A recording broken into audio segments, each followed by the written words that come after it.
Hello you guys, it's Grace, and today I'm going to be talking about the books I read this winter. I read 12 books this winter, which puts me well on my way to my goal of 50 books for this year. Sorry if you hear dogs in the background, they are playing. So these are the books that I read this winter. And by winter, I mean January through technically March 20th was the first day of spring, but I finished a book on March 28th that I was reading for the majority of February and March.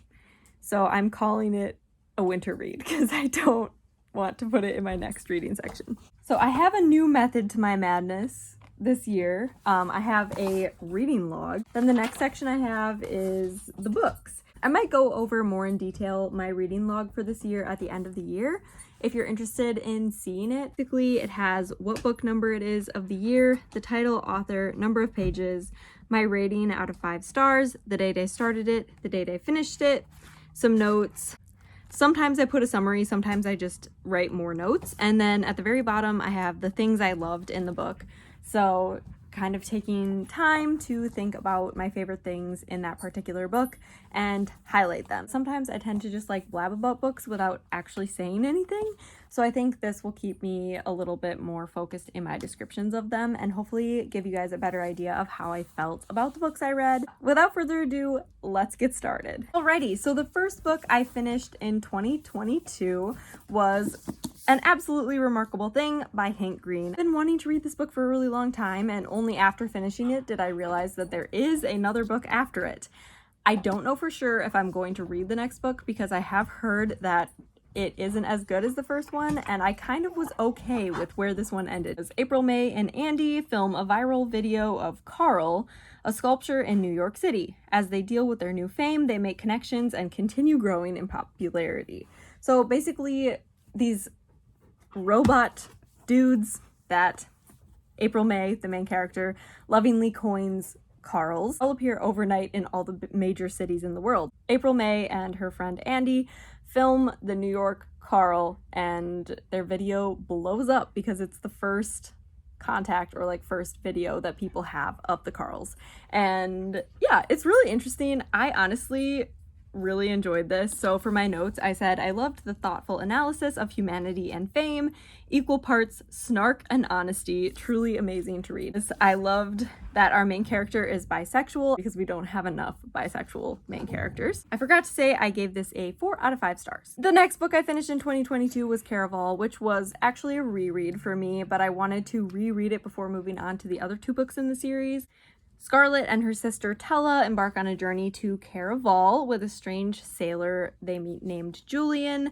Tella is kidnapped at the start of the game, so Scarlett, with the help of Julian, embark on a quest to find her sister before the time is up and the game ends. I won't talk too much about this since it is a reread. So the things I loved was the romance between Julian and Scarlett. I loved the magical, whimsical vibes, but with consequences. I think a lot of magical stories tend to focus too much on the magic itself, and it doesn't feel real because there are no consequences behind the magic, but this magic has consequences, and I just really love this story. I gave it a 4 out of 5 stars for the reread. Next up, we have the second book, Legendary by Stephanie Garber. It explores Tella and another character's relationship. I won't get too much into it since it is the second book in a series and I don't want to spoil anything, but it is definitely quite swoon worthy, although I honestly thought it felt a little too insta-lovey for me at some points, so that did take away a little bit of the love of that romance for me personally. There were a lot of mind games in this one, like being unsure of characters' true goals and what they actually want out of a situation, and we never really know if they're playing with the main character's affections and like playing with her mind, or if they truly do feel certain ways about her. So I really liked that aspect of this book as well. So the things I loved about this was, once again, the magical vibes, and then the uncertainty leading up to this big reveal we get in this book, and I really liked the connections to tarot cards and to fate, talking about how fate works and all of that. I gave this a 4 out of 5 stars. All right, we're taking a step away from Stephanie Garber for a moment, and we're going to talk about a John Green book. Look at how cute and little it is. I have this little itty bitty copy of An Abundance of Catherines that I brought with me. I went to Texas with my family to visit my brother, so I brought this along because it's small and I didn't want to bring another full book along on our trip. Basically, it's about our main character, Colin, and he has always dated girls named Catherine. He's dated 19 girls named Catherine, and they have all dumped him. He spends this book trying to write the theorem of underlying Catherine predictability, which basically he tries to predict the future of relationships and who will dump who and all this other stuff. And it was just equal parts funny and wholesome, and I really enjoyed it. So what I said was super fun book that felt like a coming of age, travel novel, romance, and comedy all in one with just a hint of math. It's really interesting. I'm gonna see if I can find one because I think they're really cool. First of all, they have little graphs in them, so this is like what a relationship would look like, but this is an imperfect graph because he hasn't figured out the theorem yet.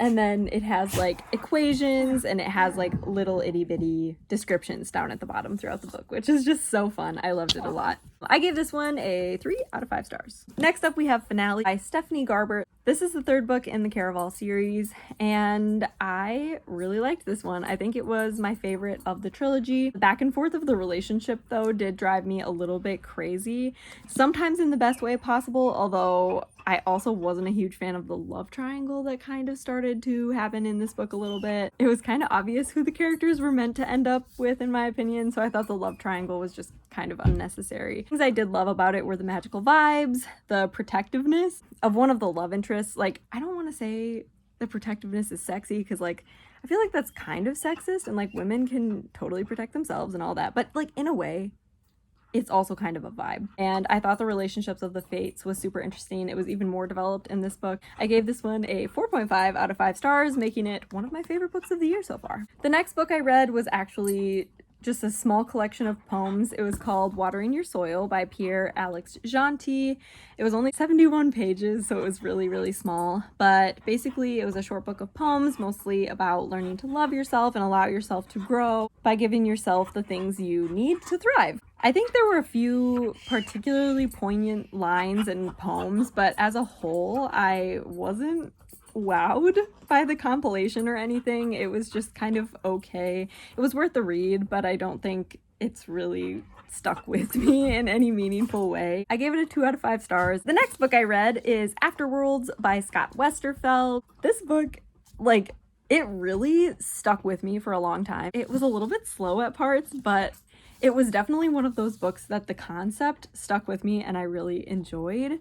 This book is a dual perspective book, so it follows Darcy, who is the author of this other book, and then Lizzie is Darcy's character in her novel. So it follows Darcy as she's kind of like exploring her life as a new author, and Lizzie is a character that survives a shooting in an airport, and because of that she can cross over to the other side and interact with ghosts. And I really enjoyed both perspectives. However, I did feel like the characters were a little bit two-dimensional and I had a little bit of a hard time connecting with them. I think seeing the process of Darcy's revisions, Darcy the author, while reading the finished version of the book with Lizzie in it was really cool.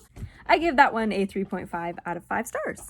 All right, next up I have another book of poetry, Her Volume 2 by Pierre Alex Gentil. I wasn't a huge fan of Volume 1, so I don't really know why I read Volume 2 other than just having it on my shelf and wanting to get it off my shelf. So I'm just gonna read you what I said about it because I was a little bit harsh. This collection of poems honestly pissed me off a little bit. First, the author felt like he was mansplaining how to be a woman. I think I would have enjoyed these poems more if they were written by a woman, since they are about women and problems women have. How can a man expect to represent women like this, the way he does in his poems? Like, it just irked me, the way he explained certain things.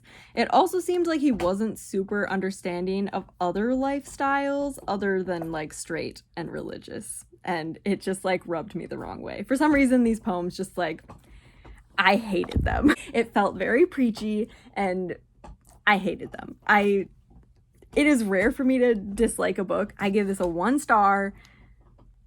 Did not like it at all. Next up, we have Love Your Life by Sophie Kinsella. This is the first book by Sophie Kinsella I've read, and I feel like that's a shame because she's very well known and a lot of people love her books.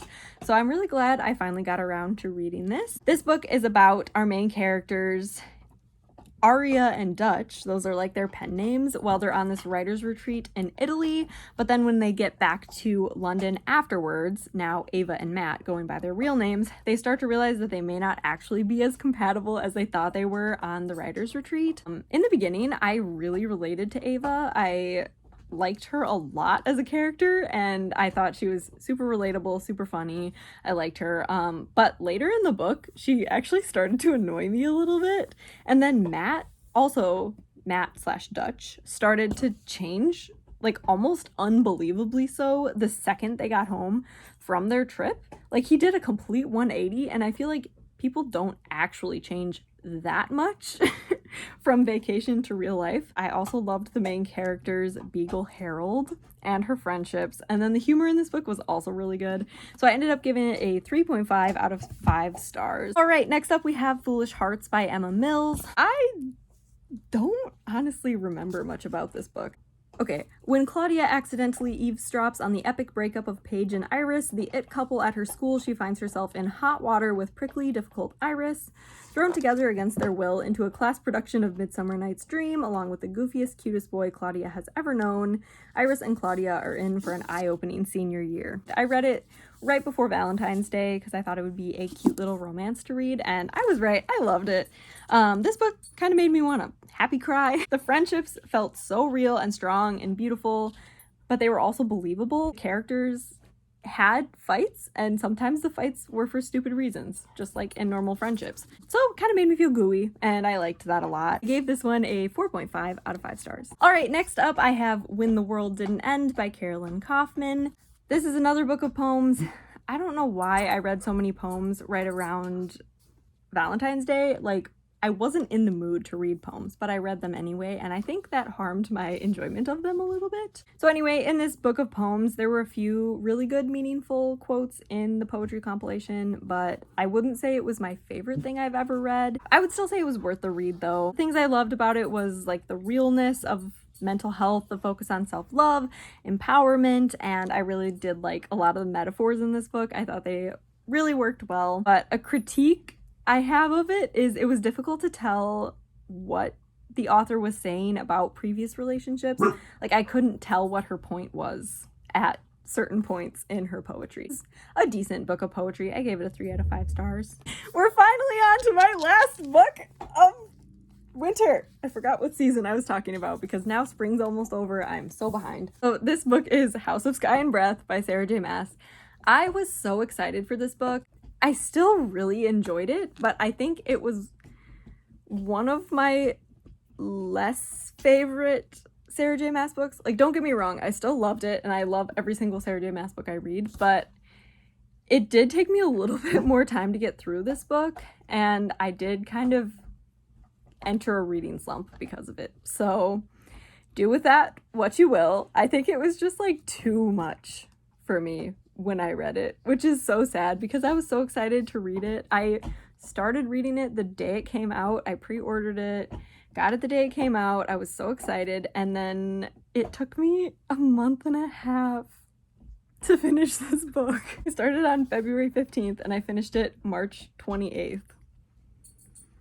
Yeah, I do have a book talk about this well, it's not like very organized, but I will loosely call it a book talk. It's on my channel. You can go check it out if you want to hear my in-depth thoughts about this book. I think I'm gonna go with a 4.5 out of 5. I originally thought 5 stars, it's a Sarah J. Maas book, I loved it. Ooh. And then I was like, am I giving it a 5-star review just because it's a Sarah J. Maas book and I always love Sarah J. Maas books?